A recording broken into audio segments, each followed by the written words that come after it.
This is Hannibal here from thehannibaltv.com on the King and Queen of the Ring Saturday. This pay-per-view I didn't have much interest in because there just isn't any doubt Cody Rhodes was going to win.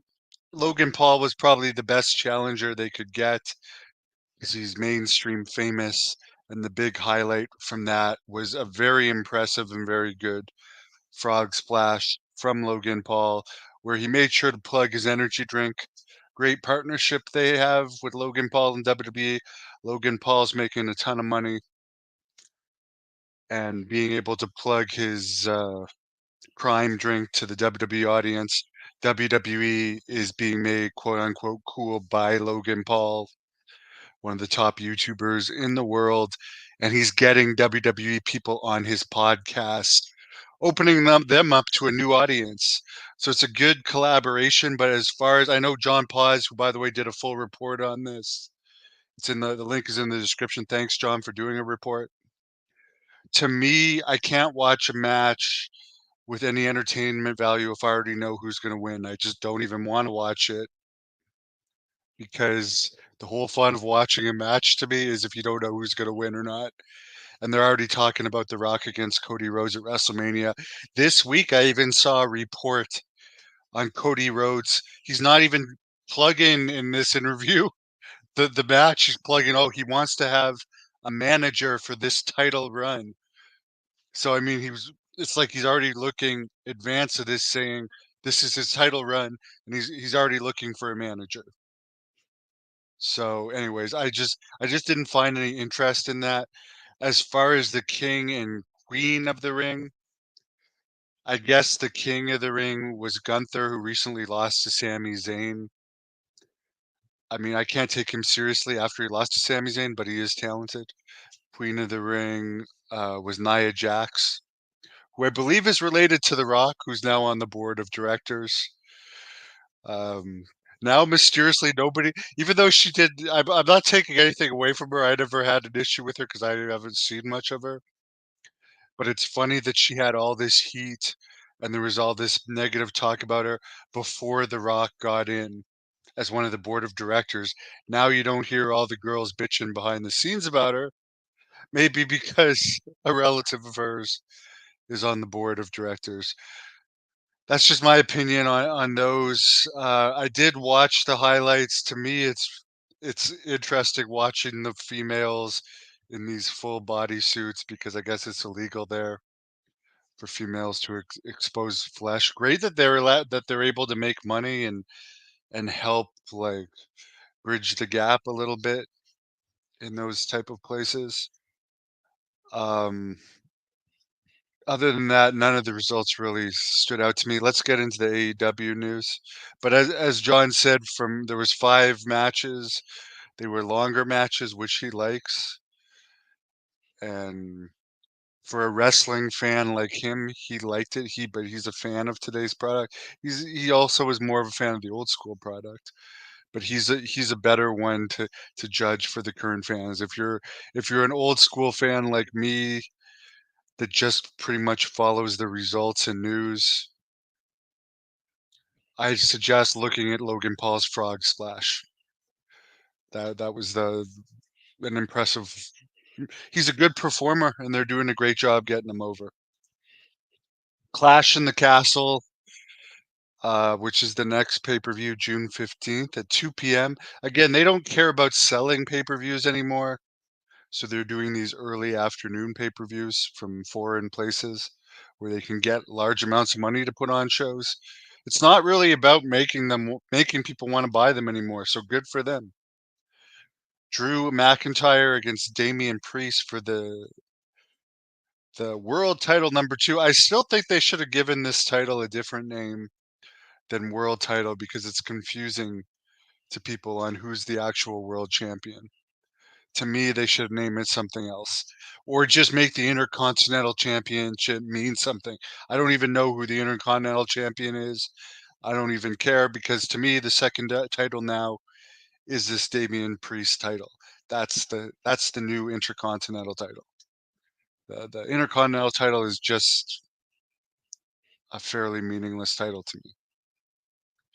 Um, and the other news was Crown Jewel returning to Saudi Arabia November 2024. So they're coming back for pay-per-view later this year, as well as either WrestleMania or Royal Rumble for 2026 or 2027.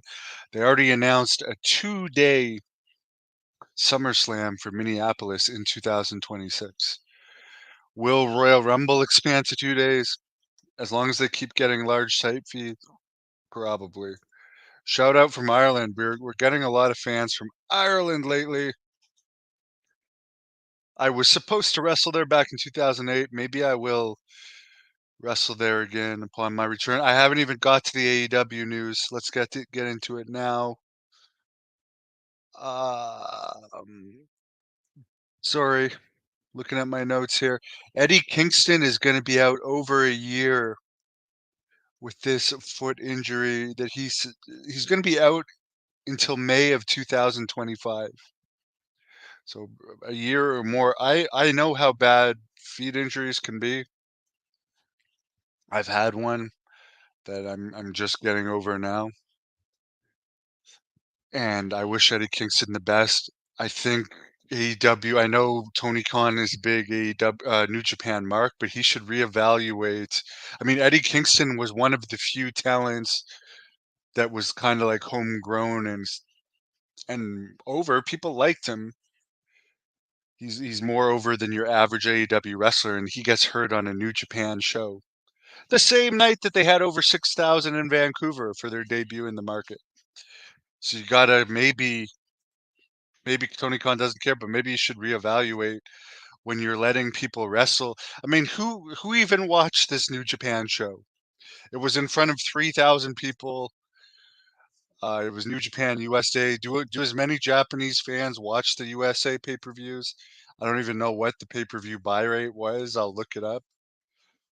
But is it worth having guys get injured wrestling for other companies? I don't know. Maybe it is to Tony Khan. I would have rather had him injured on my own show. Um, then at least I'm getting more out of it.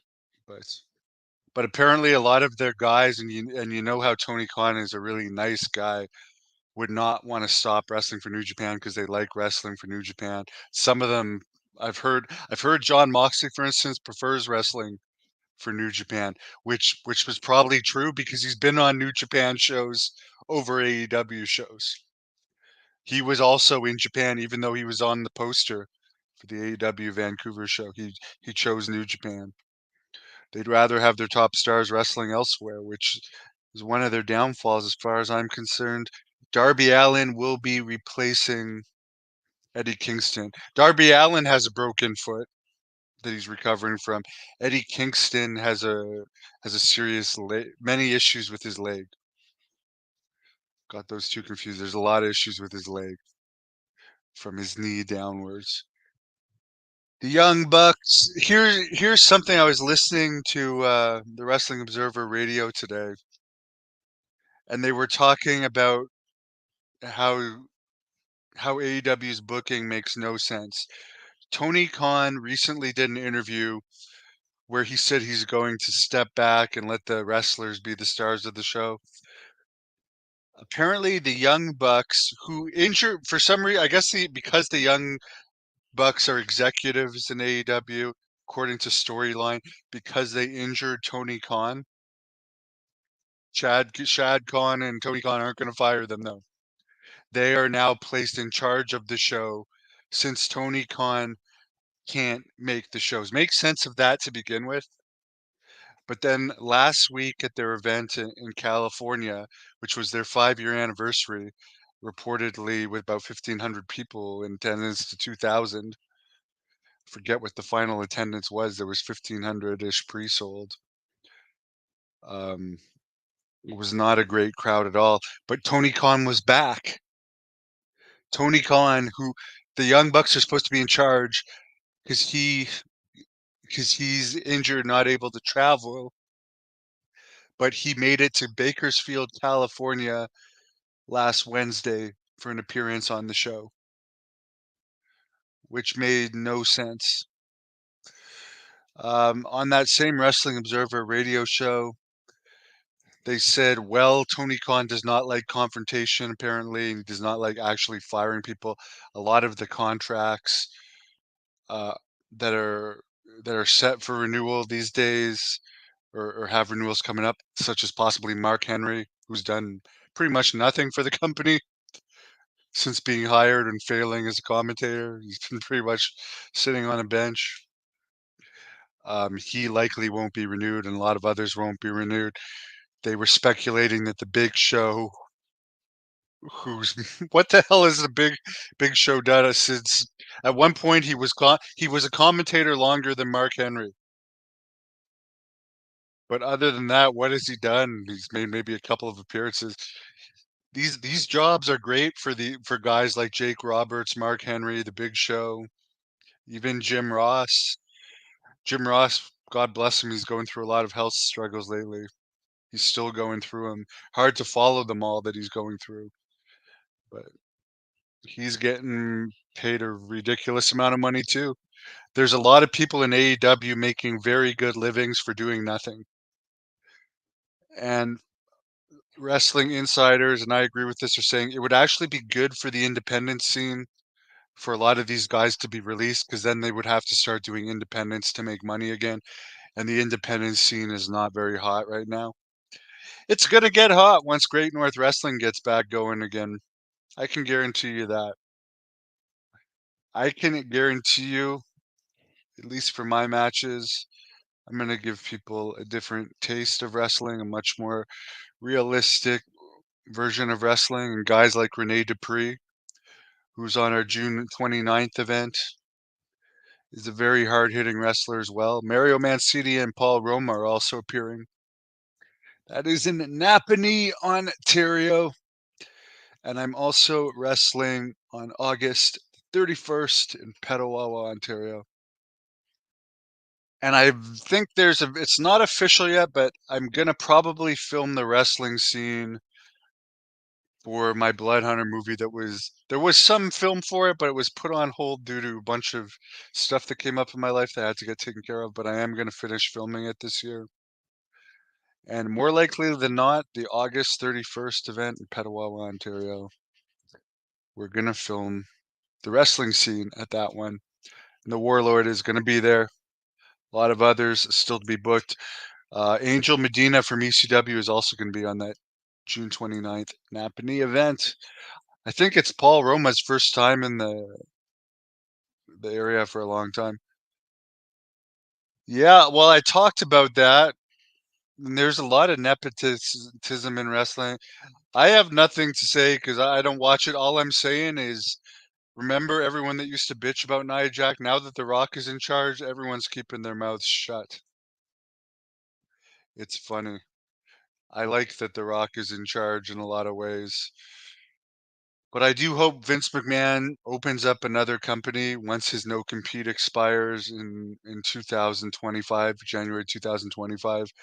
Because if you guys remember 5 years ago when AEW started, back when they had a buzz about them, they were saying that they were going to be old school. They were going to go back to old school wrestling, and they did provide some semblance of old school at the start, such as with the match between Cody and Dustin Rhodes.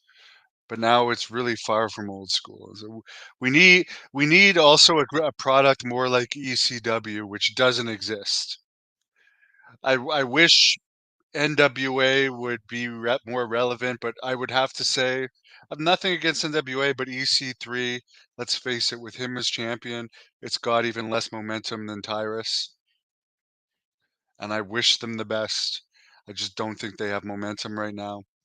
MLW, we just put up a video of an interview with an MLW guy that got 13 views. That's like a record low.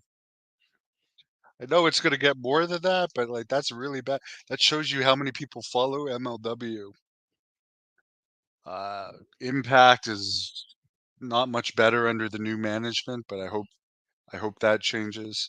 There needs to be something different out there, more more gritty, and more legit old school, because there is no old school. There's no old school products out there. Jack Kilby, speaking of old school, lives in Great North Wrestling. Well, it's gonna live more as time goes on. I can promise that. There'll be at least 3 events this year. And by the way, speaking of old school, one of the great old school wrestlers, of course, is Haku. In my next video, The Undertaker recently put one out talking about Haku's chops that I noticed went viral. I'm going to put one out talking about what it's like to be chopped by none other than Haku, who has like very, very, very thick hands, and he should be in the Hall of Fame.